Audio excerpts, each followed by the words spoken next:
정치권 토론 시간입니다. 정치권 현안 날카롭게 분석해 주신 두 분입니다.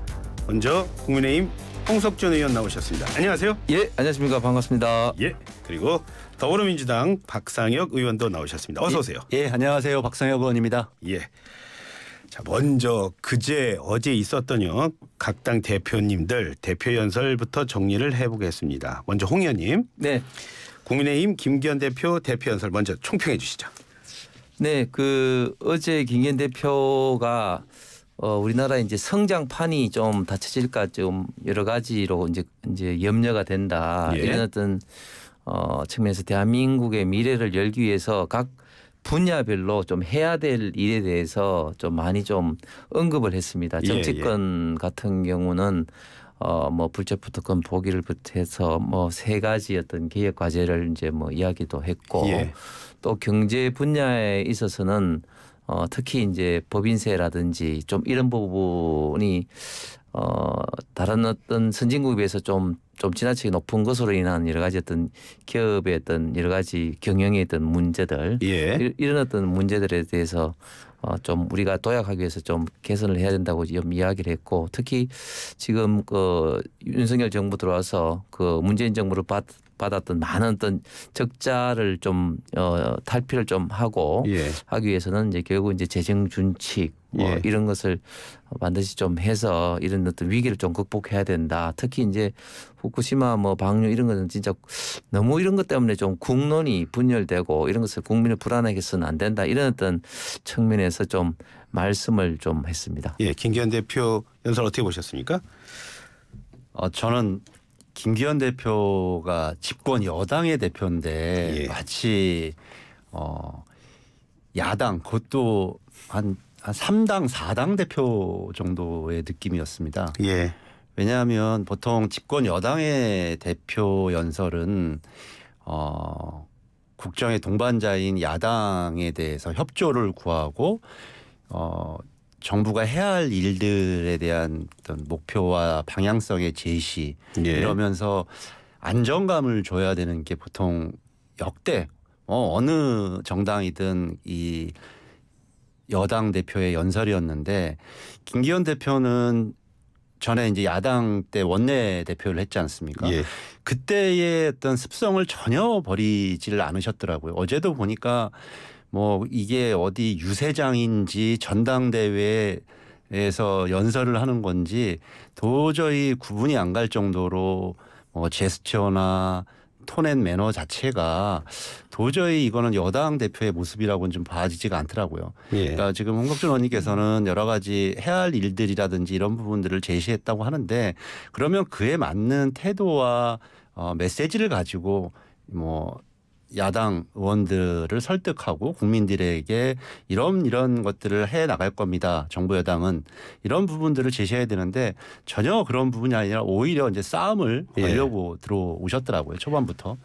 그래서 그런 부분을 볼 때 과연 앞으로도 이제 총선을 앞에 두고 과연 여러 가지 뭐 물론 서로 간에 경쟁을 해야 되고 그럴 부분이 많지만 같이 협력을 해야 될 부분도 있지 않습니까? 특히 정기국회에 통과시켜야 할 법들도 있고 하는데 그런 부분들이 제대로 해 나가야 될지 정말 윤석열 대통령이 불쌍하다 이렇게 생각이 들었습니다. 집권 여당 대표가 대통령이 못하면 그런 거를 앞에 나서서 풀어줘야 되는데 오히려 그런 부분을 더 확대 강화시키고 정쟁을 증폭시키고 있다 이런 생각이 들었어요. 그러면 이제 이재명 대표 연설 한번 총평해 주시죠. 이재명 대표 연설은 먼저 윤석열 정부의 1년에 대한 평가였습니다. 오포 정부고 그다음에 압구정 정권이다. 압수수색, 구속수사, 정쟁으로 일록된 이 정부에 대한 평가 준엄한 뭐 야당이니까 이렇게 평가를 하는 것은 너무 당연하다는 생각이 들고요. 그러면서도 또 많은 분이 오히려 이재명 대표의 연설이야말로 이 여당 대표 연설 같았다. 왜냐하면 후반부에는 추경 문제라든지 이렇게 여러 가지 어려운 경제 여건에서 해야 할 과제들 이런 부분들을 쭉 제시하면서 건설적인 제안들 했었고요. 특히 본인에게 그동안 여러 가지 비판의 고리로 작용해왔던 체포동의안 문제에 대해서도 스스로 결단해서 포기하겠다. 예. 네, 이렇게 선언을 했었습니다. 저는 뭐 또 다른 평가가 있을 수 있겠지만 그런 점에서 이재명 대표 연설은 국민들이 이제 달라지는 민주당의 모습이 어떨 건지 그런 부분을 명확하게 좀 제시하는 메시지였다고 생각합니다. 같은 현장에서 보신 우리 홍석준 의원님은 어떻게 보셨을까요? 예, 이재명 대표 연설은 참 변화무쌍한 연설이었던 것 같습니다. 윤석열 정부가 이제 오포 정권이라고 정치적으로 맹비난하고 국민도 이제 선동하고 뭐 하면서 또 35조의 또 추경이 필요하다. 지금 현재 재정 상황으로 봐서는 사실은 좀 추경하기가 굉장히 좀 어려웠던 그런 상황인데 아직까지도 우리가 이제 재정을 이렇게 무조건 이제 풀어야 된다 이런 것은 좀 지나친 어떤 선심성 어떤 정치적인 멘트인 것 같고 예. 뭐 뭐니 해도 가장 하이라이트는 불체포 특권 포기인데 뭐 그 자체는 의미가 뭐 있다고 봅니다. 그런데 워낙 이 부분에 대해서 거짓말을 이미 기존에 말했기 때문에 네. 대통령 선거 공약에서도 불체포 특권 포기한다고 말을 했는데 그걸 지키지 않고 민주당의 이재명 대표 본인뿐만 아니라 다른 의원들도 그 불체포 특권을 이제 벌써 이제 활용을 했지 않습니까? 예. 그러니까 이거는 두고 봐야 될 일인 것 같고 지금 김기현 대표가 사실은 뭐 민주당 입장에서 봤을 때 조금 강한 그런 발언이 있었던 것도 사실이지만 예. 그러나 뭐 그게 이제 과거 문재인 정권 때 여러 가지 어떤 일이라든지 현재 또 예. 민주당이 또 입법 폭주하는 것에 대한 저는 어떻게 보면 좀 당연히 좀 해야 될 어떤 말을 하면서도 집권 여당 후보로서 제가 말씀드렸던 우리 지금 대한민국의 미래를 위해서 정치권에서 해야 될 일, 경제권에서 해야 될 일, 특히 정부가 재정적으로 지금 참 어렵지만 재정 준칙을 지켜서 우리가 미래를 대비해야 되는 이런 어떤 이야기를 이렇게 한 건데 사실 이게 참 국회 제가 들어와 보니까 예. 물론 이제 대표 연설을 한다든지 상대방 연설이 좀 마음에 안 드는 부분에 대해서는 뭐 큰 소리도 칠 수도 있고 또 뭐 마음에 드는 부분에 대해서 박수를 보낼 수도 있는데 어제 같은 경우는 민주당의 몇몇 의원들이 양이원영 의원이라든지 또 이제 정청래 의원이라든지 처음부터 김기현 대표 연설 중에 시종 일관 계속해서 야유를 하고 딴지를 하고 특히 방청객 어제 뭐 학생들도 참관하고 있었는데 예. 이런 모습은 우리 국회가 이제 좀 지양해야 될 그런 어떤 자세가 아닌가 생각합니다. 예. 자, 두 분께 한 분 한 분께 이제 질문 좀 드릴게요. 구체적으로 한번 들어가서 뭐 내용 물어보도록 하겠습니다. 홍 의원님, 김기현 대표가 대표 연설에서 국회의원 30명 줄이자고 그랬어요. 그러니까 300명이니까 한 10% 줄이자는 얘기인데 국회의원 10% 줄이는 대신에 국회의원은 그대로 두고 세비만 한 10% 줄이면 안 될까요? 그거는 뭐 국회의원 수와 뭐 세비를 어떻게 연동하느냐 뭐 이런 어떤 문제도 있을 수 있습니다만은 이제 국회의원 수를 줄이자는 그런 어떤 면은 좀 이런 게 있는 것 같습니다. 이건 단순하게 국회의원 1인당 뭐 그 비용이 재정 부담이 얼마나 든다 이런 어떤 측면도 있지만 사실 국민들 시각에서는 국회가 너무 어떤 국민의 어떤 이익을 대변하기보다는 정파의 이익을 좀 대변하면서 너무 이런 어떤 갈등이라든지 이런 걸 오히려 더 이제 확대 재상생하고 있다. 예. 뭐 그런 어떤 측면에서 국민들의 사실은 좀 다수가 국회의원 수를 줄이자는 이런 어떤 의견이 좀 있는 것이 좀 사실이고 예. 또 요즘은 또 이런 면이 또 있는 것 같습니다. 예. 지금 대한민국 지금 인구가 지금 굉장히 저출생으로 인해서 총 인구가 지금 감소하는 시대로 지금 접어들었습니다. 그렇죠? 참 안타까운 사실이죠. 그렇기 때문에 우리 국회의원 정수를 지금보다 더 줄일 수 있는 여지가 또 있다. 예. 이런 어떤 시각에서 국회의원 어떤 정수 어떤 축소 문제를 김기현 대표가 제기를 한 것 같습니다. 예, 박 의원님. 어제 이 시간에 그 윤상현 의원도 그런 말씀하시던데 국회의원 줄이자고 국민의힘 김기현 대표 그렇게 얘기하더라도 민주당은 절대 동의하지 않을 거라는 그런 말씀하시던데요.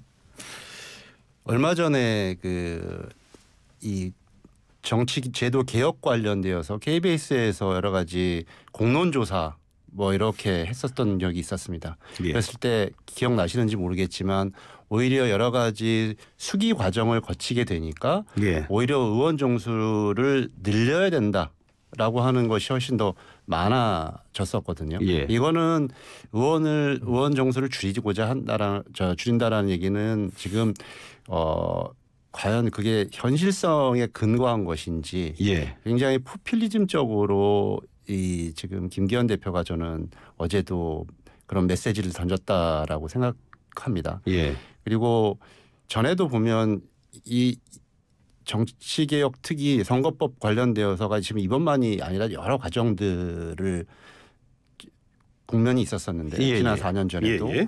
보면 전혀 현실성이 없는 이야기들을 많이 해요. 뭐 비례대표를 아예 예. 없애자라든지 뭐 이렇게 의원 정수를 훨씬 더 많이 줄이자. 그러니까 과연 자신들의 지역구를 내놓고 먼저 그런 제안을 하는 것도 아니고 오히려 굉장히 이렇게 자꾸 포퓰리즘적으로 이런 제안을 함으로써 오히려 정치에 대한 신뢰도가 더 추락하고 그런 부분을 만들어 가고 있다고 생각합니다. 그러니까 지금 국민들한테 정치권이 받고 있는 불신의 근본적인 모습이 뭔지에 대해서 좀 자성을 하면서 한편으로는 정치에 이런 효과들이 있고 예. 지금 이번 선거제도 개혁을 통해서 이런 부분들은 개선해 나가겠다라고 하는 자세도 아니고 오히려 이런 부분을 통해서 이 자꾸 선거 국면에 활용하려고 하는 그것도 집권 여당의 태도가 예. 더 지금의 이 정치에 대한 불신을 좀 가중시키고 있다 저는 생각이 듭니다. 예. 어제 그 대표 연설이 있어서 어느 정도 정리가 필요해서 제가 이렇게 그 말씀을 드렸고 이제 자유롭게 뭐 얘기해 주셨으면 좋겠는데 박 의원님 이재명 대표가 불체포 특권 포기 선언을 했어요. 근데 불체포 특권 포기 선언 자신에 대한 체포 동의안 오기 전에 좀 먼저 하거나 그러면 안 됐었나요? 뭐 일각에서는 조금 그런 부분에 있어서 좀 늦었다라는 비판도 있는 것으로 뭐 전 들었습니다. 당일날 아침에 이제 결심을 얘기하시더라고요. 예. 네, 이제 회의가 거의 막 끝나가는 무렵 기자들한테 배포한 자료는 없었다고 하더라고요. 예. 그거 배포한 자료는 없었고, 근데 회의가 끝나가고 나서 이제 그런 부분을 결심을 얘기를 하셨는데 이에 대해서도 뭐 찬반 양론이 있었습니다. 뭐 이게 필요한 결단이다라고 생각하는 분도 있고, 아니 지금처럼 온갖 수사와 기소와 이런 것들이 야당을 향해서 정치 보복으로 자행되는 상황에서 이런 불체포 특권 포기가 오히려 우리 야당 탄압을 더 가중시킬 거다라고 생각하는 분들도 저는 있었다고 생각합니다.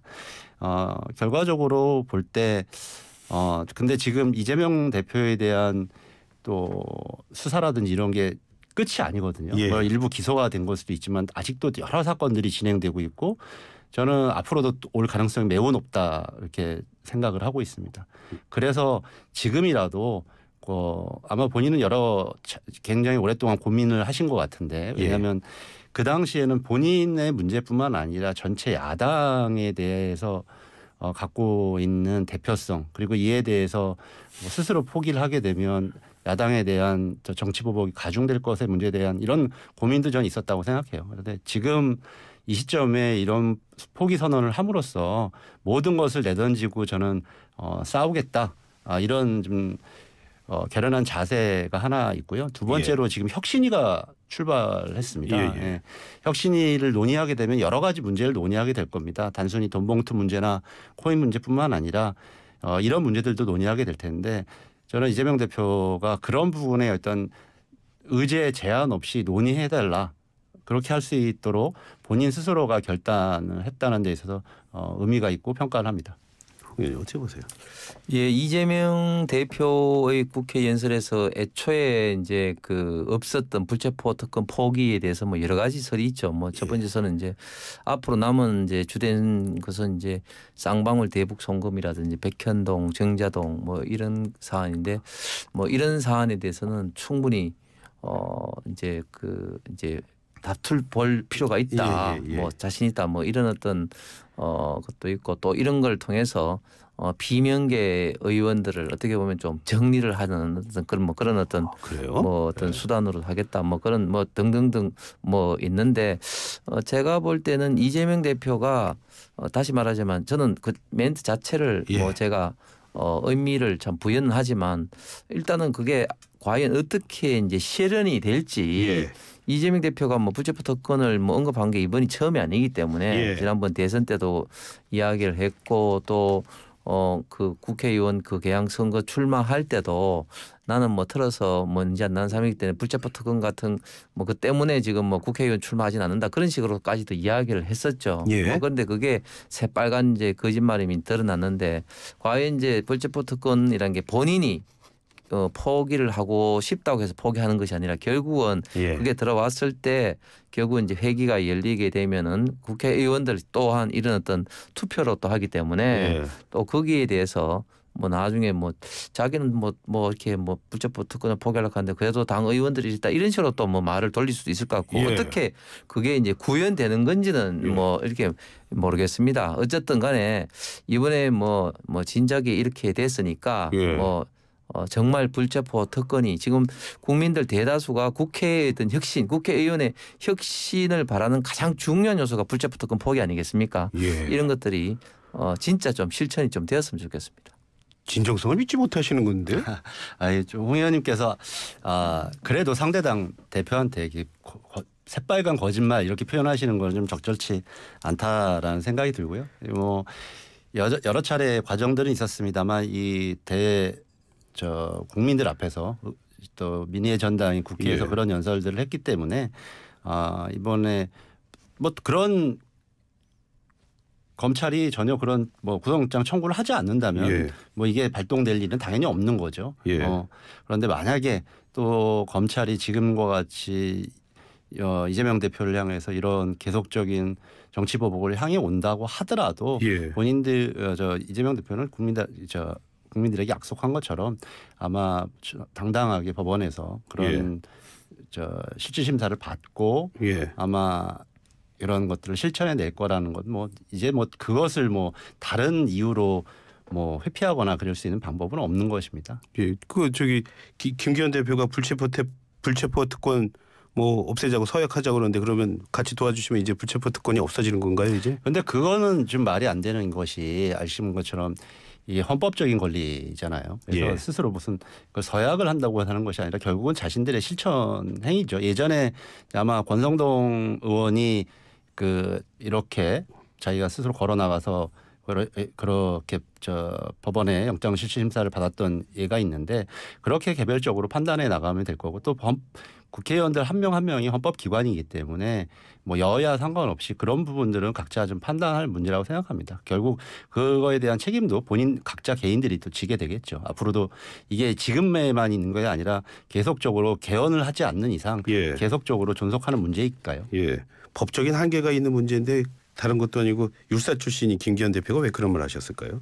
아니 그러니까 저희 당 의원들이 상당수가 불체포 특권을 행사하는 거로 이제 서약을 이제 했거든요. 그래서 이제 이거는 이제 말이 아닌 어떤 이제 서약을 했다는 것은 이제 이거를 이제 국민 앞에 정말 이거는 아주 무겁게 이제 약속을 뭐 하는 그런 어떤 의미인 것이죠. 그래서 이제 그런 의미를 부여하기 위해서 이제 김기현 대표가 이재명 대표에게도 이제 서약을 하자 이렇게 이제 제안을 한 그런 어떤 상황입니다. 그런 상황이군요. 토론 열기 장심시만 시키고 가겠습니다. 저는 잠시 뒤에 2부로 돌아오겠습니다.